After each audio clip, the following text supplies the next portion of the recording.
Hey, it's me, Vicky Marie, and good morning, good afternoon, or good evening, wherever you are in the world. I'm in mainland Spain, and it is just after 9 o'clock in the evening. Now, the temperature, we've had some rain, we've had storms today. It is 26 degrees, which is absolute bliss from what it was, because it's just been so hot as it is in August in Spain. So it's been so lovely today. We've had storms, we've had rain, we've had wind. It's like, you could have your windows open and there was actually, fresh air coming in through it instead of, before you literally open your window and it's like this blast of heat coming in. So that's been lovely. I feel like my head's working again a little bit better now because I'm not as hot and bothered as I was. Having said that, because of my, lovely neighbours that I have who have, there's one guy who lives opposite me, honest to God, he's been out in the street talking since 10 o'clock this morning. He has not stopped. What does he talk about? I know I can chat, but what is he even talking about? And then it's just ha, ha, ha, ha, ha. Oh, God, he just stands at his gate and waits for someone to talk to, anyone except me, because he knows I don't like him. Oh, my God. Anyway, he's still there. He's still talking. He'll be talking tonight till 12 o'clock, midnight. And I don't think he's worked today. Normally goes to work, which is like a relief, but he must have had a day off today. So anyway, that's the only bad thing. But, oh, God, honestly, it's unbelievable. It's like he uses the street as like his living room. His sort of where he sort of talks to his friends and everything. And that wouldn't even be so bad. But he shouts. He doesn't talk, he shouts. So everything's loud. Then he's whistling his dog. Then all my dogs start barking. Then the chihuahua comes. Oh, God. Anyway, I've shut the windows so it's nice and quiet and peaceful. Can't hear him. I actually can't hear him for the first time today. So anyway, that's been my day. I hope you've had a good day. I mean, it hasn't been a bad day, don't get wrong. It's been lovely having the storms. It's just been so lovely, and you don't realise how literally you cannot think when it's so hot that even when you're in the house with the aircon on and the fans on, it's still too hot. Your brain just doesn't work. Anyway, not that my brain works that well at the best of times, so you can imagine what it's like when it's 40 degrees. Anyway, first of all, I'd just like to say thank you to everybody for watching, for liking, subscribing, as the ticker says. Now, today we're going to talk about Sebastian Rogers. So it's been a little while, probably about a week or so since I've done a video about Sebastian. We've been covering Sebastian's case right from the beginning. And it's very sad, isn't it? Because Sebastian Rogers is 15 years old. And he just disappeared. One of these, isn't it? Disappeared into thin air. I think it was on February the 26th. Supposedly, allegedly, he went to bed on the Sunday night, and when his mum went to get him up for school the next morning, he was gone, vanished, disappeared. So that's what we're going to be talking about tonight. As any of you who've been following this case will know, it did become a bit of a circus, and it still is. And it's a shame, because at the centre of this young boy, this 15-year-old boy, Sebastian, is missing. And where is he? Each day that passes looks less and less hopeful, doesn't it? Well, it doesn't feel very hopeful now that he'll be found safe and well, but you never know. Anyway, so yeah, going back to what I was saying, thank you to all of you for liking, for subscribing. Special thanks to my members as always. Please consider becoming a member to exclusive live streams every week, and also you get to use the members emojis, and also there's some extra videos and photos on there that aren't on the normal channel. Also, thank you to those of you that have PayPal'd me, sent me a super chat, bought me a Ko-fi, sent me an email, left me a nice message. All of you that have supported my channel and supported me, and not only financially, but in a moral sense, if you like, or sometimes when you've made me feel so much better when I feel down and when I've got things going on, like at the moment, a few problems. It's you, lovely lot, that you sort of all make me feel better.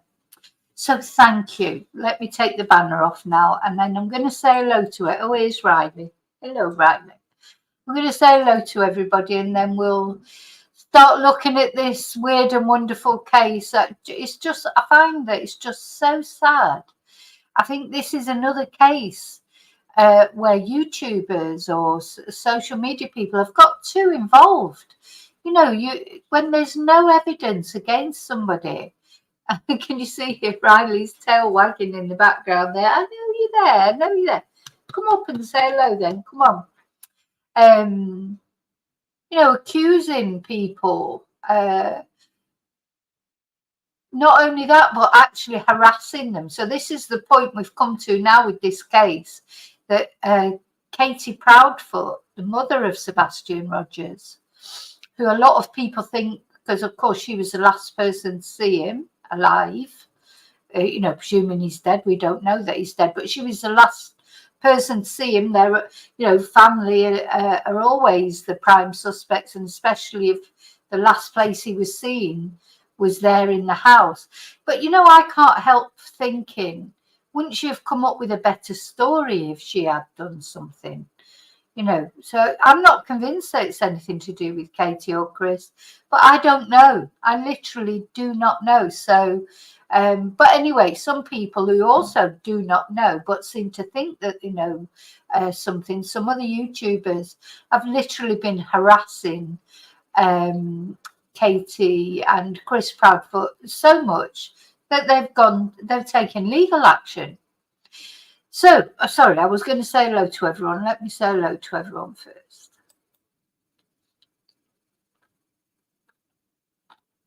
Hi, Teresa. Teresa was first tonight. Hi, Teresa. Hi, David. Hi, Daniel. Happy Wednesday to you as well. Hi, Ocean. Hi, Tracy. A bit of a sweetie wife. Oh, David, honest to God, he's never stopped talking. Don't know how old he is. I'd say he's maybe in his 30s. He's not old. And he does work, but he's not all there, I don't think. I bless him. But there's something. He smokes quite a lot of marijuana, because quite often you can smell marijuana up the street. And I just think maybe he's a bit lonely, so literally just stands there, and then sooner or later somebody will go past and he'll start talking to them. But he's, and that's fair enough, but all day, please. He didn't even have a siesta today. It was just from 10 o'clock this morning, and he's still there. But it seems to have gone a little bit quiet now. It's gone a little bit quiet.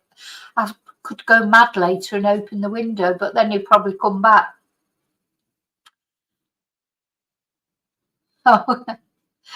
Oh, Teresa. But you know what? I wouldn't mind if he only did it every now and again. And the other day, I don't know what what day were we on Wednesday? So I've lost track of the days. But there was one day, I think it might have been Sunday, there was nobody out there. It was so quiet that it actually felt spooky, because I never ever get silence here.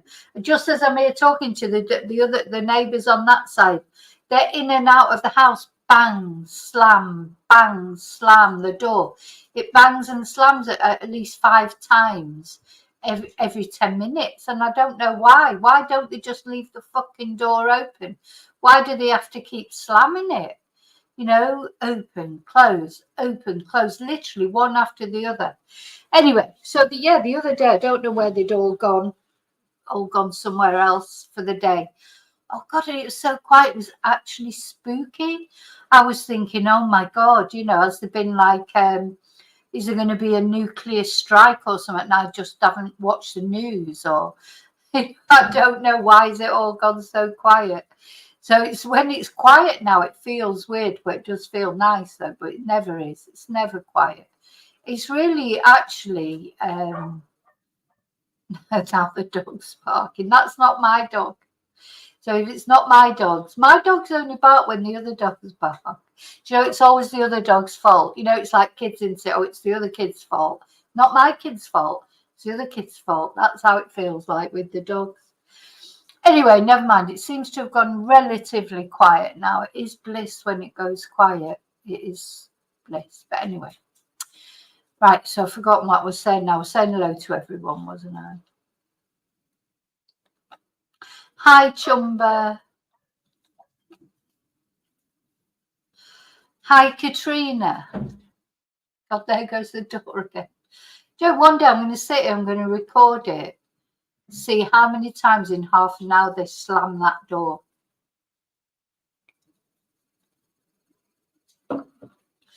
I'm only on tea tonight as well. I need to get the vino out because the vino helps, because if I have a couple of vinos, I don't care then about the noise. Okay, so let's have a look at this this case that is very sad, because it doesn't feel like, I don't know about you, but it sort of almost feels like it's going to turn into a Summer Wells type scenario. As you know, Summer Wells, it's this case of Sebastian is very close by where Summer Wells went missing. And of course, she's never been found. And, you know, you presume that the police are still investigating, but, you know, it's not looking very promising of, well, certainly not of her being found alive. But is she ever even going to be found? Is that going to end up like a Madeleine McCann case? You know, where we never find out what happened to her. And this case of Sebastian is sort of going the same way, isn't it? It's feeling like it's never going to be solved. Anyway, so where am I going to start here? Because so the main problem I personally think with this whole case has been the acrimony between Katie Proudfoot, who is Sebastian's mum, and Sebastian was living with his mum, and Chris Proudfoot, her husband, Sebastian's stepfather. They seem to have this very acrimonious relationship. That was my dogs. My dog's going to start fighting now. Honestly, it's like there's always something happening. They're sort of quite acrimonious with Sebastian's biological father, who is Seth Rogers. And that, you know, we've been following this case, and I think initially a lot of people were very anti Katie and Chris, and maybe still are, and everyone was pro Seth, who's the biological father. And then as time's gone on and things came out about Seth spent a lot of time on social media, didn't he? And then, you know, it transpired that Seth isn't exactly an angel. At the end of the day, none of us are angels. Any of us, if we were suddenly got involved in some sort of a case and whatever, and people start looking into our past, you know, people start looking into my past. I mean, I haven't done anything terrible, but, you know, I've done things that I'm not proud of. I've done things that I wish I hadn't done, or, you know, as I say, nothing, you know, don't go thinking it's anything drastic, but, well, it's all sort of in my book anyway, Confessions of a Spanish Teacher. We've all done things, haven't we, that maybe if somebody wanted to make a thing of it, they could make a thing of it. And that's what happened with Seth. You know, it transpired that Katie, she was so much younger than him when they first got together, you know, that it was virtually, you know, she was underage, wasn't she, really? And then it transpired that maybe he'd exhibited some signs of coercive control, even domestic violence, while he was with Katie. So suddenly, you know, Chris Proudfoot, everyone, you know, his actual things he's done are documented with Child Protection Services, of hitting Sebastian with a belt, you know, various things. So there's all these things have come out, and I think a lot of people in the end just got sick of it all as well, like all the backbiting between the parents. Then this so Seth had all these private investigators that he sacked. He fell out with a lot of people, a lot of YouTubers that were supporting him from the beginning. Seth fell out with him. I mean, you know, he's under a lot of pressure, and I'm, you know, but from what I can gather, Seth is not the easiest person to get along with. Now, then he employed Tony Mathis as his private investigator, or his PR guy, I should say, sorry, not his private investigator. And I've got to say, their relationship has lasted a lot longer than I thought it would. I thought they would fall out pretty quickly, but they haven't yet. Their relationship, you know, Tony Mathis is still helping Seth out. You know, I wouldn't say he's doing a very good PR job, but he's doing it. You know, he's helping him out, and they do videos every now and again. Seth has got his own channel now, so he's gone from, you know, popping up on all these different YouTube channels to having his own YouTube channel. So anyway, first thing we're going to look at, I think, is an interview that, so Seth did an interview. There's this news place that's been covering it recently, because there's not been a lot talked about recently, but anyway, this is one of them. No, that's not the one. Hang on. Yeah, so there's some events planned to honour, they say here, events planned to honour the Sumner County teen missing for nearly 6 months. But yeah, to remember him, to bring him back into the, because Seth, at one point, Seth took out these cease and desist letters. So after he'd wanted everybody to follow this case, then suddenly he seemed to try and stop everybody from following the case. So it went very quiet in sort of YouTube landia, you know, people stopped making videos, but I've noticed there's been a few more being made again lately. Hi, Mello. So let's have a look at this video. For the last 5 months have brought unimaginable challenges. February 26th, Seth Rogers' son Sebastian disappeared from Sumner County. And since then, Seth has crisscrossed the state looking for his son. But as more time passes, he fears people will forget Sebastian. News 2's Sarah Smith shows us what Seth is doing to ensure that doesn't happen. Nearly 6 months have passed since Sebastian Rogers went missing. His dad, Seth Rogers, says it feels like time stands still. Still feels like one continuous day.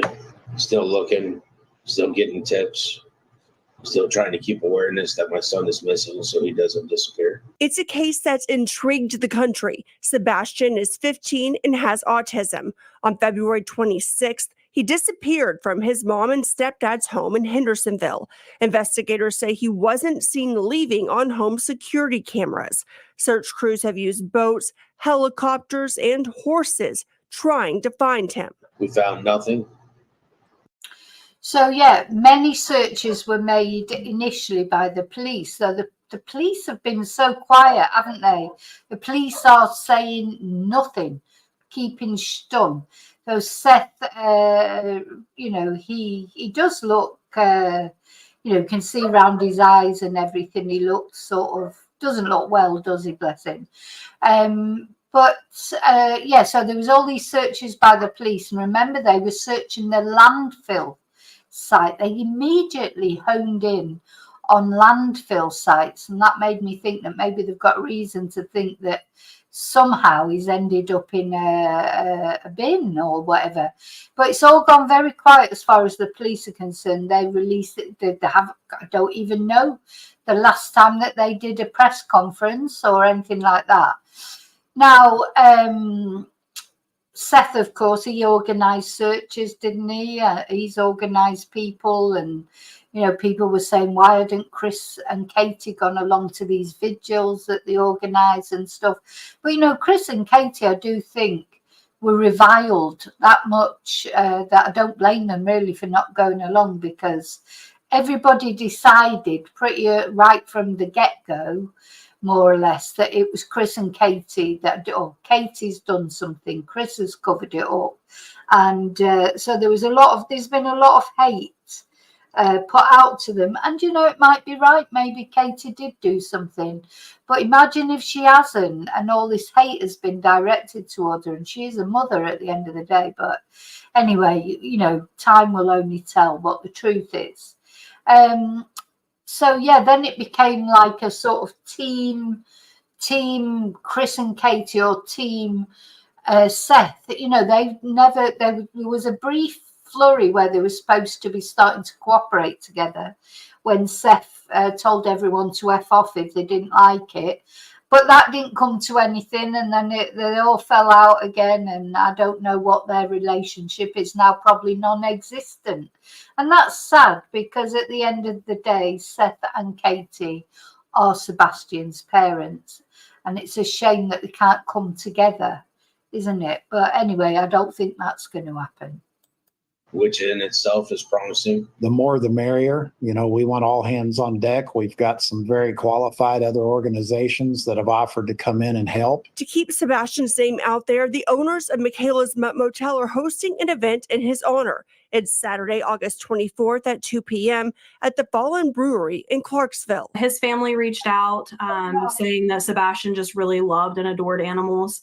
And so we were honored to be selected for the charity, but they wanted to give back to an animal charity in his honor. So we're very, very touched by the whole story. I'm wanting the community to show up, help spread awareness that Sebastian is out there somewhere and that we need to find him. Rogers is asking everyone to not give up hope in finding his son.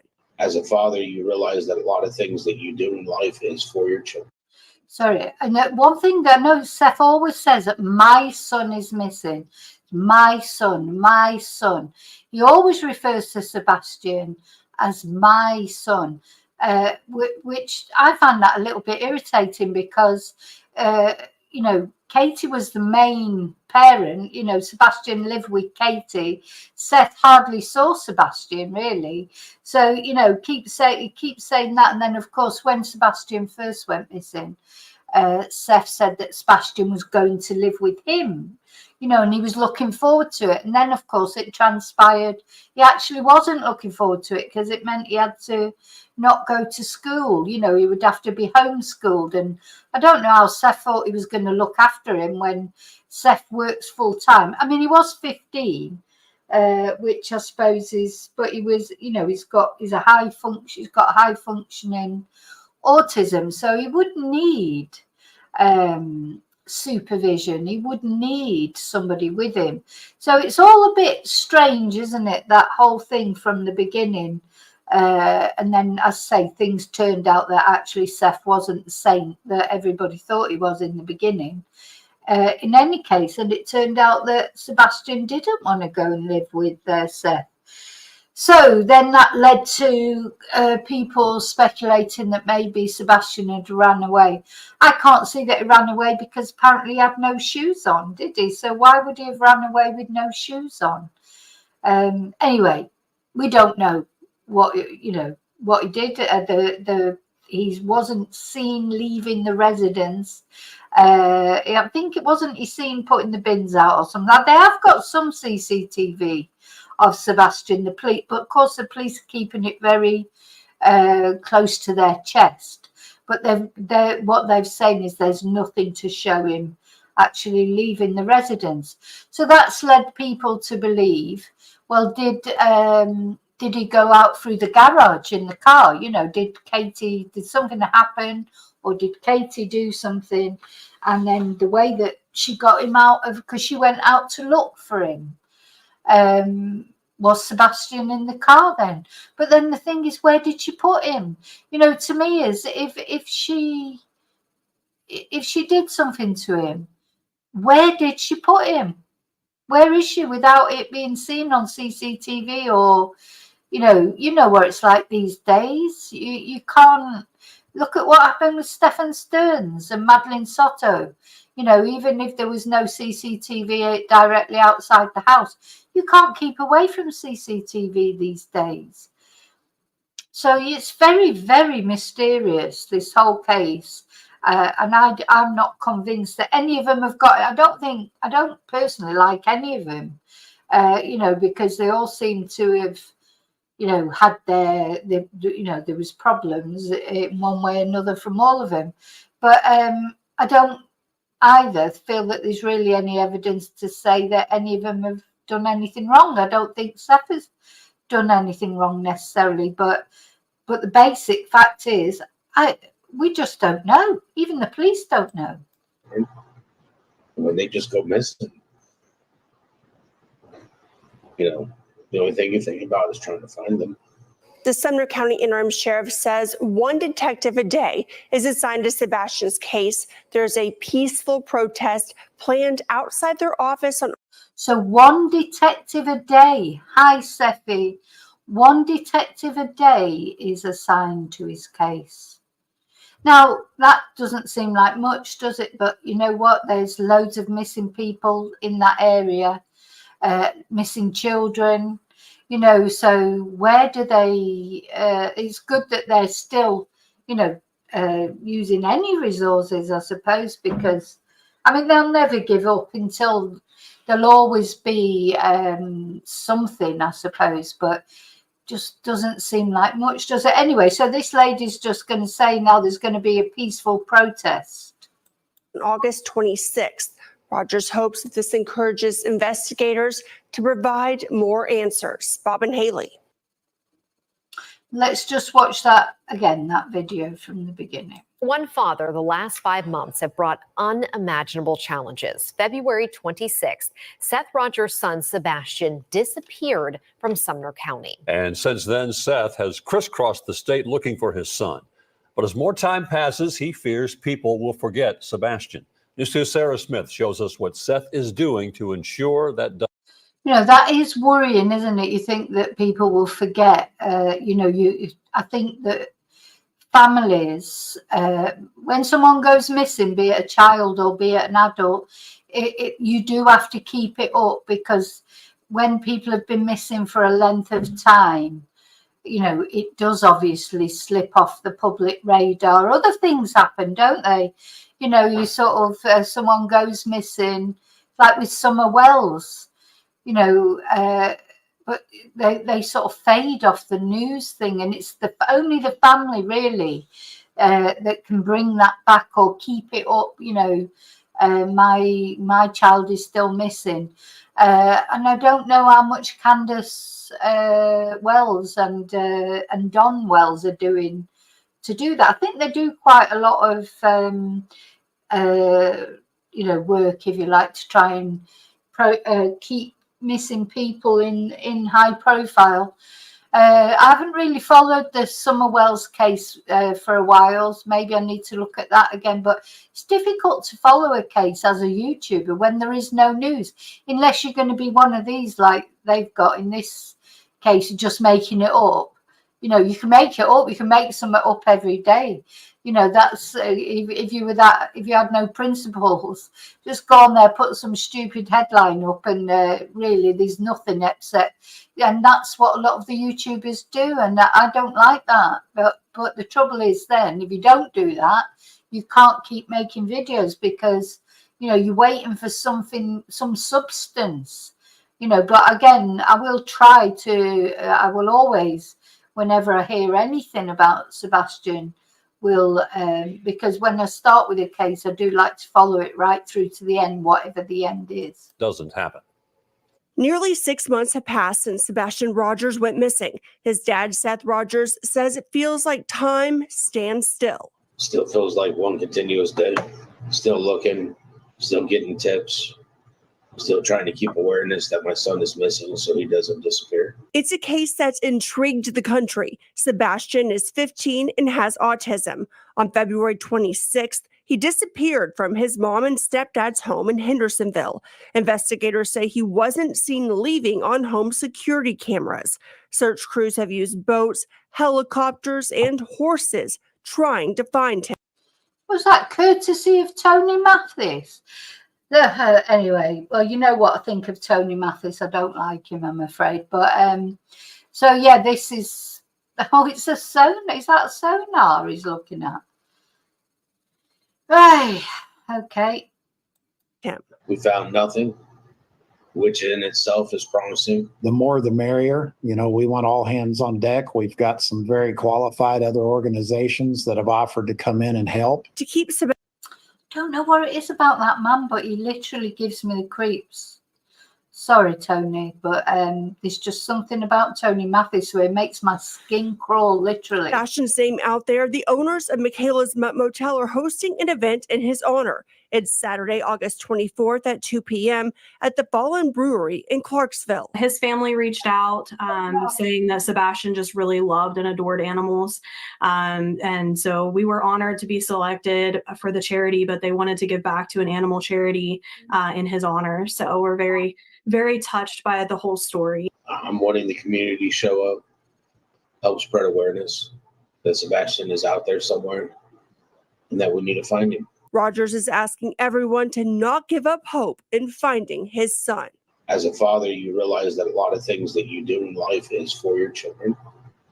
And when they just go missing, you know, the only thing you think about is trying to find them. The Sumner County Interim Sheriff says one detective a day is assigned to Sebastian's case. There's a peaceful protest planned outside their office on August 26th. Rogers hopes that this encourages investigators to provide more answers. Bob and Haley. Yes. So, yes, David, that is, I don't know what it is about that guy. Don't know why. He literally gives me the creeps and I don't even know him. Okay, so we're going to have a look at another one now. I think this is a different video, but it's on the same news channel. This month to keep hope alive. Tonight on News 2 at 10, we hear more about how residents can show their support. Let me go 6 back. months ago, 15-year-old Sebastian Rogers disappeared from his Sumner County home. Tonight, investigators say the search for Sebastian remains active. The teen vanished in February from his family's Hendersonville home. Organized searches have been held ever since, but still no sign of Sebastian. The acting Sumner County Sheriff says a detective has been dedicated to this case each day since Sebastian disappeared. And today, we spoke with Sebastian's father, Seth, who spent the last 6 months trying to uncover the truth of his son's disappearance. As a father, you realize that a lot of things that you do in life is for your children. And when they just go missing, you know, the only thing you think about is trying to find them, bringing them home. Everything else is really not important. Residents plan to hold a vigil for Sebastian later this month to keep hope alive. Tonight on News 2 at 10, we hear more about how residents can show their support for the Rogers family. Yeah, so it's been a little while since there's been a vigil, hasn't there? You know, he was doing quite regular vigils in the beginning. And then, you know, it's been a little while since then. Hi, BF. Now, so that's really the only update from Seth-wise, if you like. So let's hear about what's happening with this YouTuber. What is wrong with these YouTubers that feel that they can interfere in, you know, attack families whose, you you know, whose loved ones are missing. You know, whatever anyone might think about Katie or Chris, they haven't been arrested. They haven't been charged with anything. It's not up to some YouTuber to say, oh, they're this or they're that, or accuse them of this or accuse them of that. Honestly, it's sort of beyond me that. I don't even know why they would do that.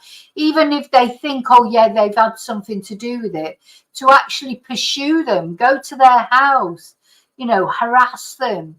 That's different even from just making a video saying, oh, I'm not sure about these and their story. You know, to literally attack them. I think it's just terrible. Anyway, so the main protagonist is I thought, so hi Katrina, I think I did say hello to you before, but I seem to slip down in the chat. The main protagonist seems to be now our JLR, who, you know, I did used to like. I'm not sure about JLR these days. I've sort of gone off him for a few different reasons. But yeah, he's got it against Seth now as well. But the main protagonist seems to be this Bullhorn Betty, who apparently is Andra Griffin. Now, I tried to watch a couple of her videos. I just can't watch them. I can't, you know, it's even for research. We are going to watch a little bit because, you know, I've got obviously to make this video, I've got to show you something about her, but you know, it's not something I could sit through for any length of time. But so the mother of an autistic teenager who vanished without a trace from her Tennessee home has accused a YouTube sleuth of threatening her safety. Andra Griffin, known to followers as Bullhorn Betty, has been investigating the baffling disappearance of Sebastian Rogers, 15. I think we could definitely say it's a baffling disappearance, who was reported missing from his home in Hendersonville on February the 26th. Sebastian's mother, Katie Proudfoot, has secured a temporary order of protection against Griffin, preventing her from coming within 100 feet of her or her home. Imagine that, having to do that against the YouTuber. Oh my God. She threatens us and posts live while driving by our home, Proudfoot said. She's dangerous and she's threatening me and my family's safety and telling her followers to help and do the same. Now, I'm not taking sides here. I don't know, you know, if that's true what Katie is saying. But really, if it is true, I think it's terrible. I mean, just that T-shirt, silence is an answer too. You know, what is she saying? She doesn't know what's happened to Sebastian. She doesn't know any more than the police know or whatever. So she shouldn't be interjecting herself in that, in my opinion. It's nothing to do with her. You know, if she wants to do a YouTube video about the case or whatever, that's fine. But what is she doing? So, YouTuber Andrew Griffin, also known as Bullhorn Betty, has won thousands of fans for her investigations into missing people's cases and unsolved crimes. What? Has she really? Has she? Anyway, and she's got quite a lot of followers now. So, of course, this is Chris and Katie. This was the interview they did in their house that, you know, everybody... So the thing is, I think you're sort of damned if you do and damned if you don't when you're, you know, like in this case, of people are sort of thinking it might be something to do with Katie and Chris. If they didn't do an interview, people would be saying, oh, they never did an interview, why are they being quiet? Then they do an interview and, of course, people tear it apart, don't they, and try and do body language analysis. You know, you can't do body language analysis. You only know about body language in hindsight. You know, you can sit and do body language analysis till it comes out your ears, but it's not going to prove anything. You know, the police can't take that to court. It's just, you know, a way of making a video, really. So let's have a look at this. So here she is, Bullhorn Betty. En Central de Reservas creemos en la tecnología como motor de progreso, pero no somos robots, sino personas ayudando a... A missing teen's mother claims she's being stalked and falsely accused by a YouTuber. So now she's taking legal action. Good evening and welcome to News 2 at 6. I'm Bob Mueller. 15-year-old Sebastian Rogers disappeared 5 months ago from his family's home in Hendersonville.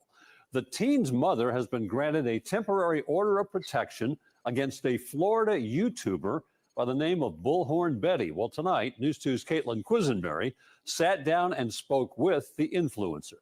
Sebastian Rogers has not been seen since February 25th. Since then, the Sumner County Sheriff's Office, along with several other agencies, searched for a little over a week before officials said they were scaling back to focus their efforts on the investigative side. YouTubers and TikTokers nationwide have covered nearly every step. But now, Sebastian's mom, Katie Proudfoot, indicates it's gone too far. In a legal filing for an order of protection, Katie says Andrea Griffin, also known by her YouTube name of Bullhorn Betty, accused the family of harming their son while, quote, inciting the public and her followers to aid her in stalking. Katie calls the YouTuber, quote, dangerous. Andrea tells me she has not received the temporary order of protection, but claims she has not done anything illegal. If it is from her, then that's absolutely a falsehood. They can go and look at all my lives. My lives never come down off my channel. Driving on a public property, on public road with a camera hanging out, there's nothing unlawful about that. That happened over a month ago. It was when it's the only time I've been in the Hendersonville area. The questions of this case are becoming more and more. Andrea says her main goal is to provide informational content to the public and to help find Sebastian. She tells me these accusations are just a distraction. I don't like the drama on the channel, and the more I resist the drama and keep it focused about What? Yes, you do. Yes, you do like the drama. Of course you do. That is a blatant lie. Sebastian, the more these distractions keep coming up. This is all about Sebastian Rogers, Sebastian Wayne Drake Rogers. It's not about Seth Rogers. It's not about Katie Proudfoot. It's not about Christopher Proudfoot.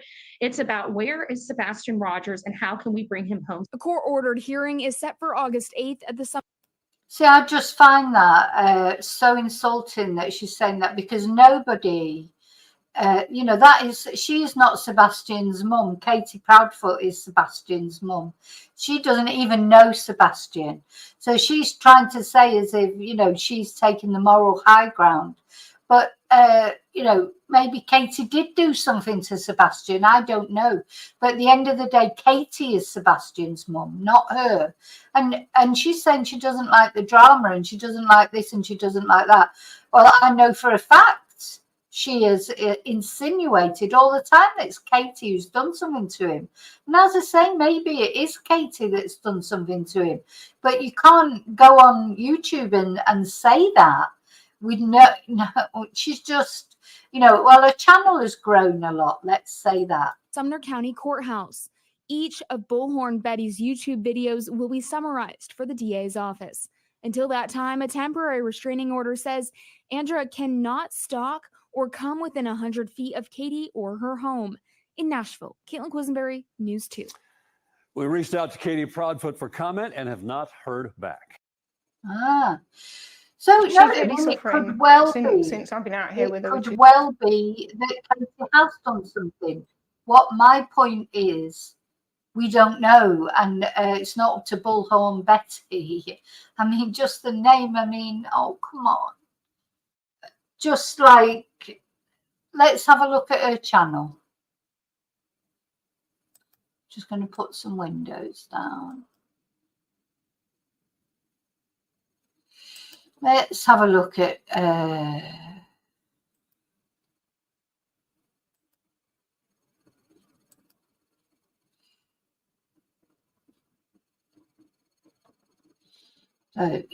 this video. Right, let's have a look. I mean, it's not really respectful to Sebastian either to make Sebastian Rogers, did Katie Proudfoot lose her shit?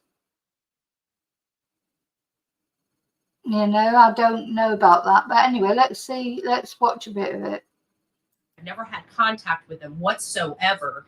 And this appears to be malicious in the fact that they're trying to get me to shut up about their case, which is in violation of my constitutional rights.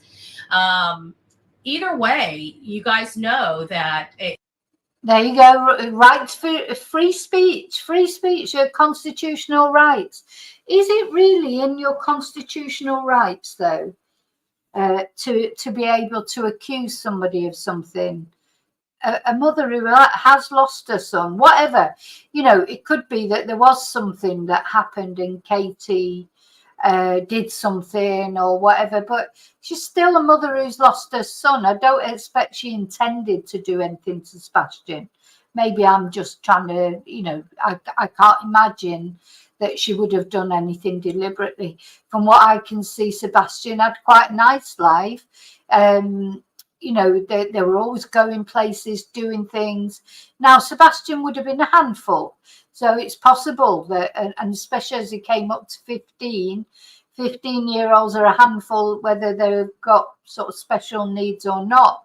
So maybe there was some sort of issue and maybe something happened. But again, we don't know. We just don't know. And, you know, to me, who is this woman to say all these things about somebody she doesn't even know? I mean, she doesn't know her. She didn't know Sebastian. She doesn't know Katie. She doesn't know, you know, she's just really talking off the top of her head. This all took place. They didn't do anything, apparently weren't in fear for their life the entire time. They had Faith at their home. And then the day that Faith goes home, the very next day, they filed these protective orders. So Faith is Chris's daughter to another sort of marriage or partnership. What has she got to do with Faith? You know, she's talking. To be honest, I agree with Katie taking out the injunction. If that was me, you know, imagine if it was you and you've got whatever the circumstances, you've got some woman sort of hanging around making videos about you constantly. And, you know, insinuating that you've done something to your son and turning up at your home or going past your home and doing live streams. I don't blame her. I really don't. Orders when I hadn't even been in the community except one time for 2 days that was actually around their house for videotaping and recording. Now, you watch Vinnie Politan all the time on Court TV. He's standing on public roadway talking in front of a house where a murder. Now, we're going to have a look at Vinnie Politan in a minute because he's had a little bit to say, mainly about Seth, to be honest. So just think, is it when they've got no other news to talk about? Because all this really is just gossip, whoever it is. Whether it's her saying it, whether it's Vinnie Politan saying it, and I like Vinnie Politan, it is just gossip. None of this is fact-based. You know, I just, maybe she's trying to antagonize Katie. Maybe she's trying to get the truth out there. But, you know, then she's jeopardizing the police investigation. Anyway, I don't know. I'm sure you'll all let me know what you think. I'm just going to fast forward it a bit. Because I can't, you know, most likely for a disability. So I'm curious as to what purpose she has, why she's receiving this, and what type of disabilities did she claim to have from her time in the service, if that's the case, and if that's the way she collects her funds. It's pretty interesting. Disability in the military is totally very hard to get. Yeah, so then she's going into, when she was in the military, did she have a disability or blah, blah, de blah, de blah, de blah. I personally, I can't bear all this gossipy stuff. But let's fast forward it a little bit more. Just the reason why he was going against Sonny is because Sonny was retiring. So it sounds to me like they go ahead and pick their people behind the scenes and just put them in the office. You kind of like what the Democrat Party just did with Kamala Harris. You know, well, you know, should be a Trump not one sheriff in that whole emotional leaks after Sebastian evaporated. So I don't know if that, it sounds like it became public, like Clue must have bragged about it on her channel or tried to do. Right. So after I went talking about, there is another YouTuber called Cluminati, and she seems to be in the, she's another one that I can hardly bear watching. I've watched her, but I can watch little segments of that, but I cannot sit there and just watch a whole video. But yeah, Cluminati is like on the other side of the fence, if you like. She's on the Chris and Katie Proudfoot side. So really all this is a big gossip fest between Bullhorn Betty, Cluminati, any other YouTuber who wants to sort of join in on it and, you know, throw their tuppence halfpenny in, but they don't know anything really. So anyway, I'm going to fast forward it quite a bit more. Of course, if you want to watch the whole video, maybe some of you do watch, maybe some of you like her, that's fine as well. You know, that's your choice, obviously. But yeah, Bullhorn Betty, if you want to watch her videos, that's where you'll find them. At least things are running the way they're supposed to be ran. If they're not going to give us information, then fine. Then maybe we need to start making sure that they're doing what they're supposed to be doing. Because it sounds to me like they did not follow the National Center for Missing and Exploited Children, the directives from them. Yeah, so it's all just, you know, bullhorn. It's all bullhorn to me. Now, if we go, just let's have a look at her channel. Videos. Okay, so she's just released a video about Brian Kohlberger. There are all the, where's all her Sebastian videos gone?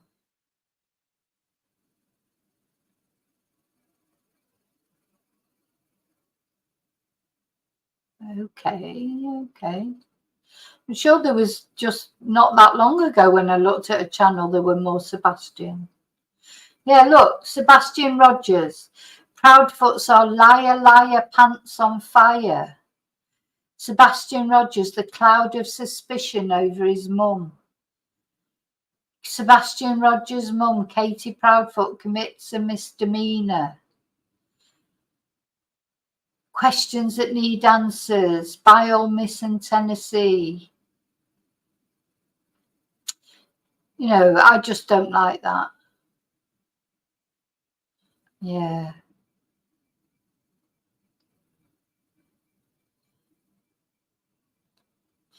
It's Sebastian Rogers, Truth and Lies. Yeah, she's a big Trump fan as well. God protected Trump.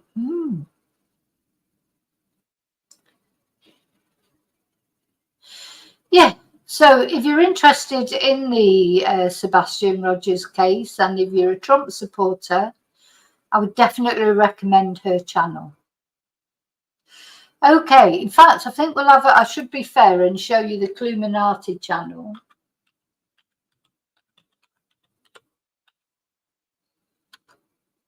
I always have problems finding this channel for some reason.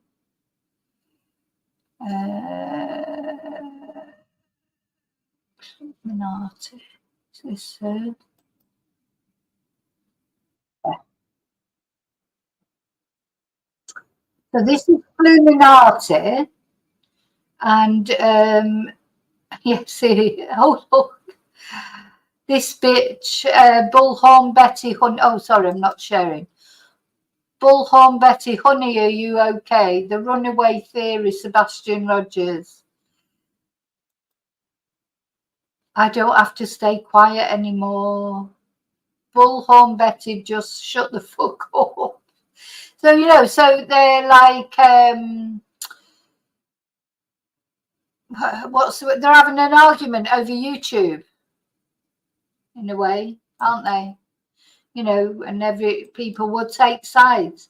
Cluminati is on the Proudfoot side. So nearly all these are Sebastian Rogers, etc. So it's a shame, actually, isn't it? It is a shame. It's a shame for Sebastian because what's happening is this is a 15-year-old boy who's missing, and it's descended into this gossip fest over YouTube by people who say they care about Sebastian, but do they? Do they really? Anyway, let's go to Vinny Politan. So he made a video just a couple of days ago. Why won't they clear Dad? So what the police have said is nobody's how is it? It's like nobody's actually a person of interest, but nobody's off the table. Nobody's been cleared, you know. So Vinny in this video, he's saying, why has the biological father not been cleared? But I don't think they can clear anyone until they know exactly what's happened to him. Let's have a look at what he's got to say anyway.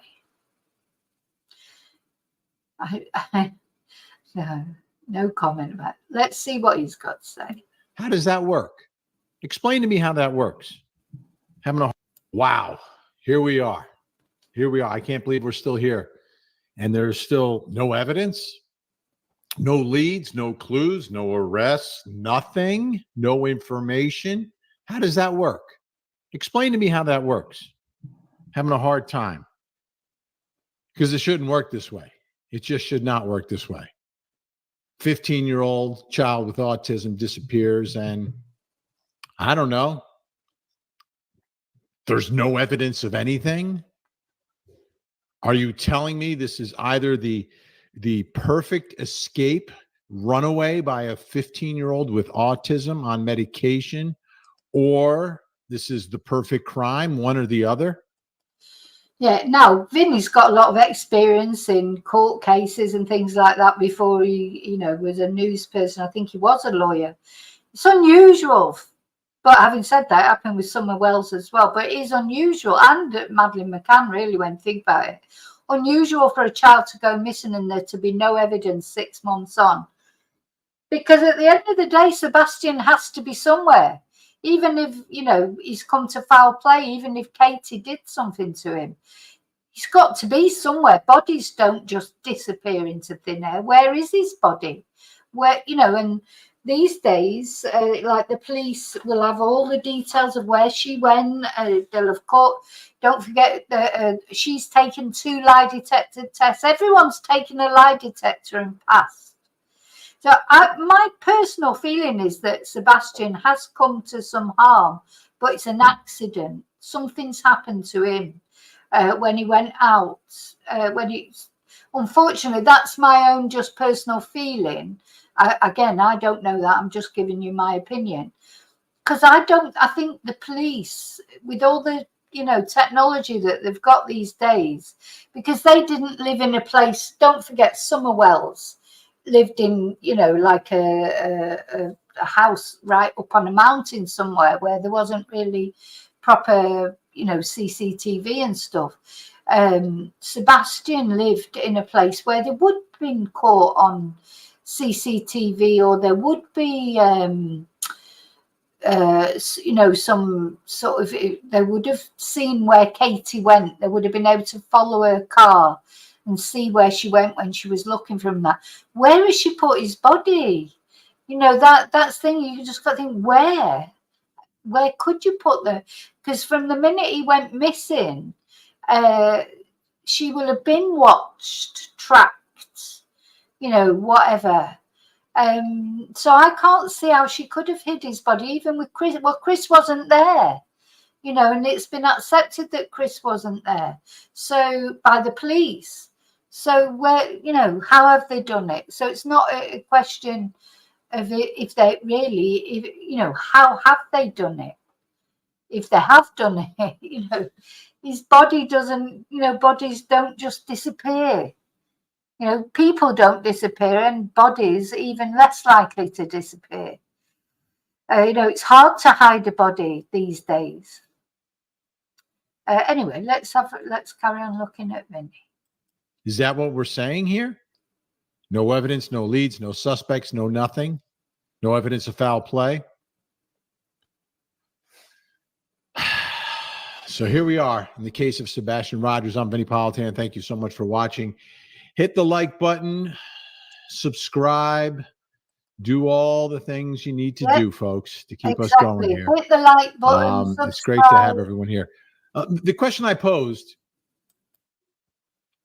is, why is Sebastian's father still not cleared?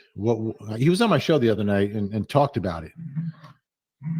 And it's very concerning to him because he believes it's really hindering his access to information, hindering everything. So, I mean, isn't that the way investigations should go? You look at the people closest, and then you fully investigate. And everything he has said is that he has been completely cooperative, willing to do a lie detector, gave up his phone, everything else, alibi at work at the time. I'm trying to understand what it would take for him to be cleared. Well, the thing is, I agree with him. Why isn't he clear? Why isn't?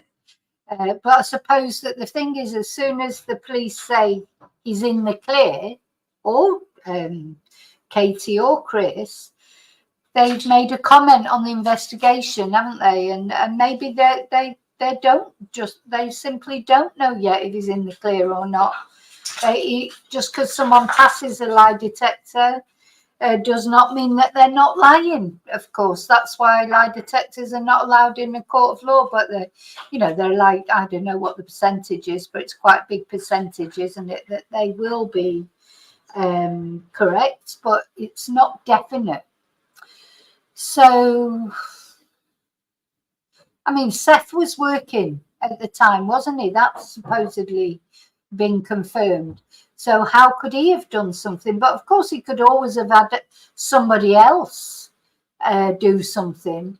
Don't forget that Katie supposedly heard a thud, didn't she, in his room? See, that was another reason why I thought, surely if Katie had done something and she's trying to cover her tracks, she would come up with a better story than that, wouldn't she? Oh, yeah, I heard a thud. And I just shouted up, are you okay? Go to sleep, or whatever.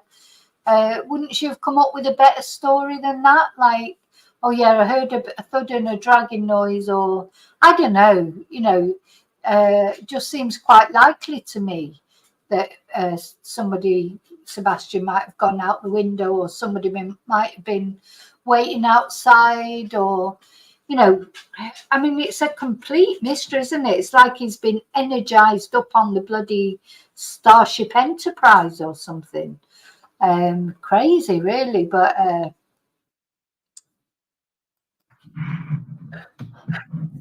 I don't understand. What do they potentially suspect out there? I guess anything is on the table, right? If you're an investigator with no evidence or no information, but at the same time, there's nothing. Wow. Absolutely nothing. And that's frustrating, because if there's nothing at this point, when will there be something? Like what could possibly happen? Exactly. What if nothing, if after 6 months nothing's come up, what could possibly come up now? It's true what he says. He's quite clever, Vinny, because I've noticed he sits up right close up to the camera. He's quite attractive, isn't he, with those eyes and what have you. But I think he sits right up close to the camera there because he makes you feel like he's literally sat next to you. He is quite sexy, isn't he, really? And then, of course, he's got all these women that watch him and send him dineros. But, because when they want to ask him questions and that. But he's good. He's interesting. I like watching his videos. I'd much rather watch his video than Cluminati or bloody Bullhorn Betty. God. There have been extensive searches that have continued. Like if he went off on his own, but first of all, if he's leaving in the middle of the night on his own, how and why would he leave? Right? For me, it was always thinking about, well, maybe someone lured him there under something. Well, then there would be some digital. There would be something that would indicate that. And then presumably there would be many more people who know, many more opportunities for someone to talk. And if it was in fact a classmate or someone like that, how limited was his interaction on the World Wide Web, on the internet? Could he have been targeted by someone pretending to be someone else and to get him to a particular place? Did he leave on his own? Could he have left? I guess it's possible, but why would he leave without shoes? Why would he leave without a phone? None of that makes sense, does it? No. So it doesn't seem like he left, if you like. To me, he just popped out. He popped out for something, and something happened to him. Because I like that. I'm just looking at Vinny's eyes there. It's like his eyes are boring into you. I think, did he? He's popped out to put the rubbish out or whatever. And then there's those weird lights, isn't there? There's been a lot made of those weird lights that the police say were the trash truck or whatever. But in the last video that we looked at where Seth was on his own YouTube channel with Tony Mathis said, we don't think that they were the lights from the trash truck.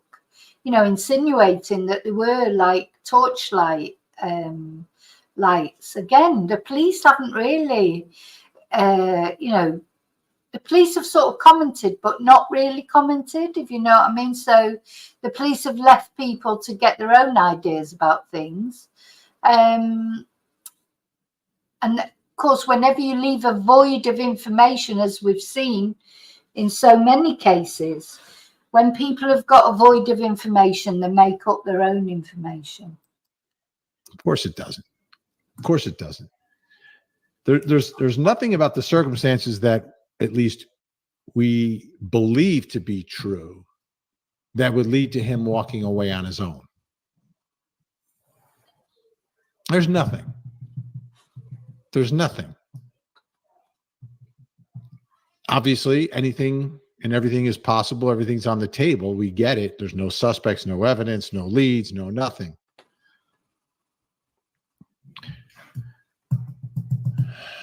But did he leave without his shoes?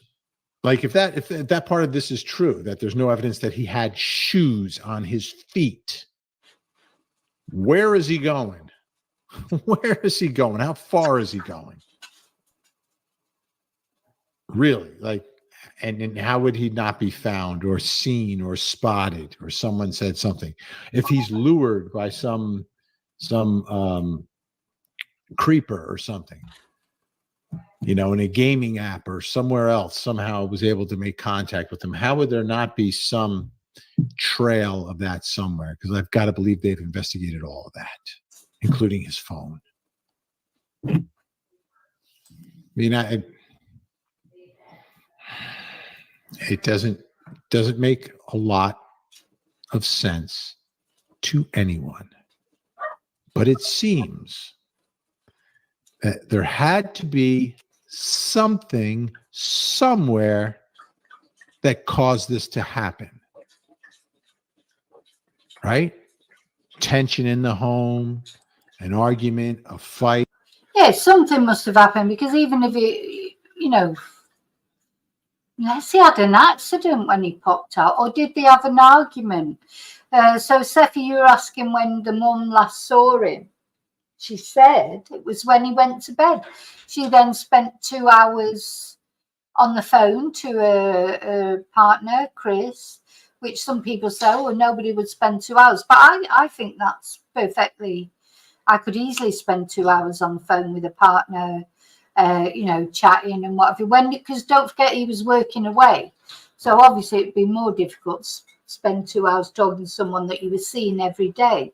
But, she would, because it's easy to imagine, isn't it? loads of times I've spent at least 2 hours talking to my boyfriend or whatever, various boyfriends, because if we weren't together at the time, if they were working away or whatever, I think it's quite easy to spend 2 hours talking to someone, you know, who you're missing. But that's when supposedly she last saw him, and then she heard the thud. She didn't see him after that. She saw him when he went to bed. They'd been out that day, hadn't they, and had a brilliant time, supposedly, according to her. Came home, he went to bed. She was on the phone to Chris Proudfoot, and then she heard a thud, shouted up to him, go to bed. You know, I don't know what you're doing up there. Something on the lines of, I don't know what you're doing up there, but whatever it is, just be quiet and go to sleep or something like that. And then she says, then when she got up in the morning, that was it. It wasn't there. A threat, something like that. Someone luring him, or someone creating a situation, making him want to run away. But without shoes, come on. And there's zero. And by the way, they're saying nothing about this as well. So what happens to the cases where there's no evidence, no leads, no anything, and they're not saying anything? Yeah, could be FaceTime. Well, I haven't got FaceTime, David. I don't have an iPhone, but yeah, it'd probably be a WhatsApp. If it was me now, it'd probably be a face-to-face WhatsApp call or something like that. But now, I'm sure the police have checked this out about the 2-hour phone call and the blah, de blah, de blah. The police will have checked all the digital stuff that they've said, won't they? You know, I think there was a big lesson in the Delphi case in retrospect, right? I mean, ultimately, they arrest Richard Allen. And he is someone who told some form of law enforcement that he was there that day. And years later, I guess they find the clothes that are similar, and he's got a similar build, et cetera, all of that. But, you know, they got buried. Someone didn't see that piece of paper. Like, no one thought through all those years. All right, let's go back. Who was there that day? Who do we know was there that day? Right, I'm just going to fast forward him a bit because we're not going to sit and watch the whole video, but just to get his thoughts here and there. Killing veteran journalist Jeff Kehrman. Now, before it's Court TV. Court TV has an app. You just go on the App Store and you can do it there. Or, depending upon, I don't know what service you have for TV, it's there. If you're on your computer, courttv.com. We got you. At least we got you. Right. Emmer, regular Emmer type of investigation where you've got the victim, right? You've got the body or whatever. And you have some sort of a timeline and you've got a specific place where something took place.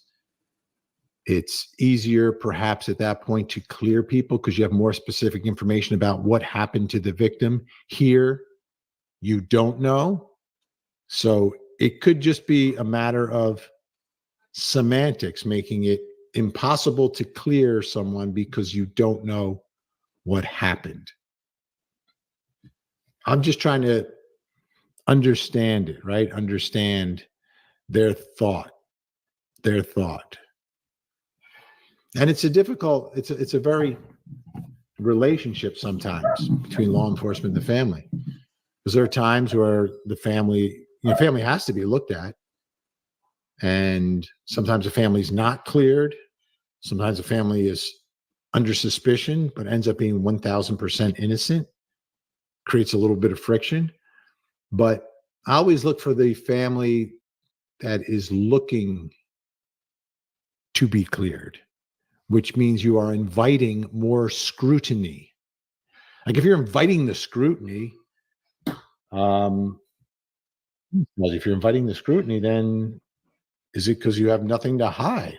Because you legitimately want to be on the same page with law enforcement doing this search? Oh, that's interesting what he's saying there, because just thinking how you would feel if it was you, if it was me and my child had gone missing. I was Katie and I was 100% innocent. How would you react? It's difficult, isn't it? Because would you be angry, that like Katie is, and that people are doing this, Bullhorn Betty, etc. No, I'm not talking about the police. I'm talking about other people. But as far as the police were concerned, it's a tricky one, that, because the police will say that somebody who is, how can I put it, somebody who has done something wrong, they will try and find out what the police know. So sometimes somebody who's always asking, like, is there any news? Is there any news? Blah, de, blah, de, blah. That can be because they're trying to find out, have the police found out anything? But then, of course, you would want to be always asking the police, is there any news? Is there any news? So it's very difficult, isn't it? I mean, I think the police will, whoever's dealing, not the police in general, but whoever's actually dealing with this case, they will have an idea just from police person's intuition as to whether those parents have had anything to do with it or not. Because I do think that the police do hone a hunch instinct. I think that's the it's not often that you pull one, if it's a seasoned detective that's dealing with it, it's not often that you can pull one over on them. But collecting the evidence, of course, is a whole nother thing. But yeah, so would you think someone who is interjecting themselves into the inquiry, would that make them seem guilty? But if you were a parent, how could you not interject yourself into the inquiry? Because that's your child, and I'd be on the phone every day. Where's my son? What are you doing? What have you done today to find him? Have you got any news? You literally would be every day, wouldn't you? So it's a difficult one. Let's see how Vinny ends up thinking about it. Trying to figure out what happened and where your child is. That's the way I see it. Again, this is based upon speaking with and covering victims through the years. Glenda, hey, Vinny and the mods, I don't want to always say it, but how many moms choose the guy and get rid of the kid? Glenda, Mezzacapo, what does that mean? Half a head? Glenda, yeah. I see what you're saying. Let me just fast forward a bit. Right? That's important because that's where he was living. Sign of him walking out. No sign of a break-in. Oh, that was interesting. That was interesting what you said, but it's getting waylaid now by the super chat. No, all windows, doors locked, no sign of him walking out, no sign of a break-in. Only thing on camera, the 3 a.m. lights that was not a garbage truck, and one of those lights going back towards the Proudfoots. Yeah. It's it is a complete mystery. We can. He's going to go on to all these super chats here. So I was interested in listening to what he had to say. All of a sudden, people are like pointing the finger at you.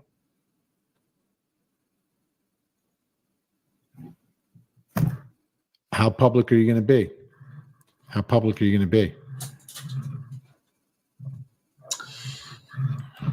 Now, I do feel that Kate and Chris were public to start with, but they got such a barrage of abuse and that, didn't they? So then they stopped being public. But immediately they were public. Remember, they had that other YouTuber, the Chronicles of Olivia. She went and interviewed them, and then they got such a bad press about that they started. And then they did. Chris appeared on a couple of YouTube channels, didn't he? And then they've sort of just switched off now completely. from publicity and what have you. And I think that's probably because of the backlash that they got. But God, I don't know. The thing that bothers me the most, though, is because I've seen parents who have been sort of in the, sort of in the public target area, but they still continue to do anything and everything to find their child.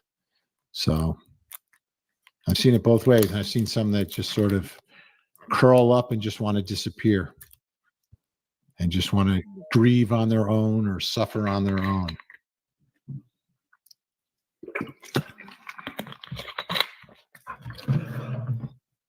So to have zero evidence at this point,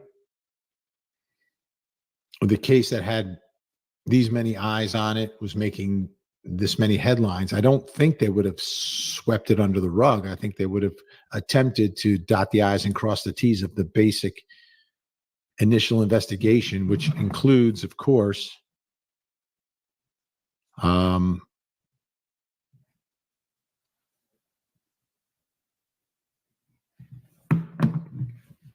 which would include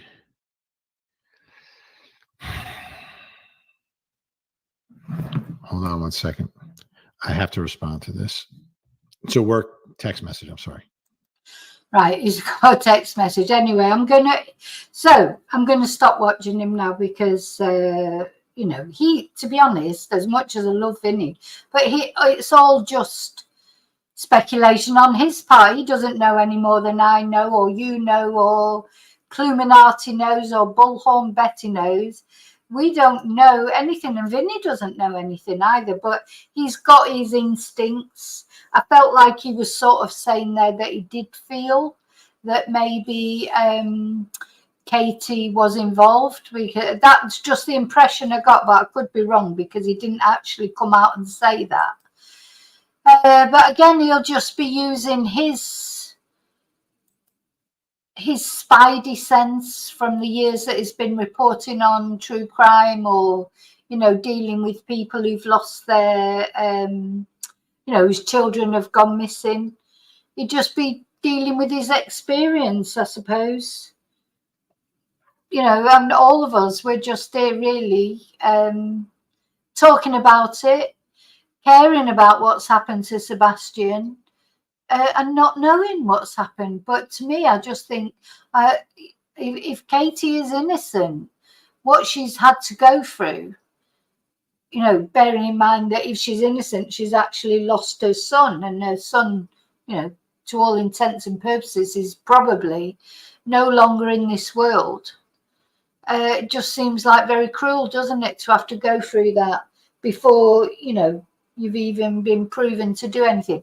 Now, it comes out in the future that Katie did do something to Sebastian. Well, that's a whole different matter, isn't it? But up to now, we don't know that she has, do we? So I personally think Bullhorn Betty should butt out, and Cluminati, and anyone who's trying to be nasty to anybody else over this. At the end of the day, this is only about Sebastian. It's only about Sebastian. If they could all get together and try and help find Sebastian instead of just attacking each other, it would help, wouldn't it? So, what do you all think? Has anybody, what do you think? Do you have an opinion on what's happened to him? As I say, if I had to put an opinion, and say, I think he's come to, something's happened, some sort of accident, I think has happened to Sebastian. But why they haven't found him, I don't know then. Unless an accident happened, and maybe, why would Katie want to cover it up though? Why would you just get the police, wouldn't you? Why would you want to cover it up unless... I just don't know. I literally, I think this is one of the most mysterious cases ever, really, because of the information that we do have, you know, because I think there is some CCTV. He was definitely there at the house on the Sunday night, from what the police have said and from what Seth said, etc. So where did he disappear to in between? You know, no idea, Sophia, no idea. Me neither, really. Just, you know, what a mystery. So how awful for them, and not only for them, but for Seth too, if, you know, Sebastian has disappeared, their son has disappeared, and nobody's got any idea. I wonder if the police have got an idea. Do you think the police have got an idea, but they just haven't got all the evidence? I suppose it's possible. Sorry, all my wires are falling down here. I'm worried I might unplug something by mistake. Anyway, okay, so I just wanted to give you it's not really an update. It's just an update, you know, what's happening in the YouTube world, and that there are some events planned. There's going to be a protest outside the police station. There's going to be another video. I think it was the 19th, was it, they said, or anyway, coming up in August. So, you know, I'll just give you updates here and there. Okay. So I'm going now. I'm going to go and have a nice cup of tea and go to bed probably. It's just such an exciting life that I lead. And I'll see you really soon in the next video. And until then, may your God go with you. I'm just going to put I don't think I've got a big picture of Sebastian to put up. No. So we'll put the video on. But anyway, thank you for watching. Don't forget to hit the like. Don't forget to subscribe if you haven't subscribed already. But most of all, thank you so much for watching. Bye. May your God go with you.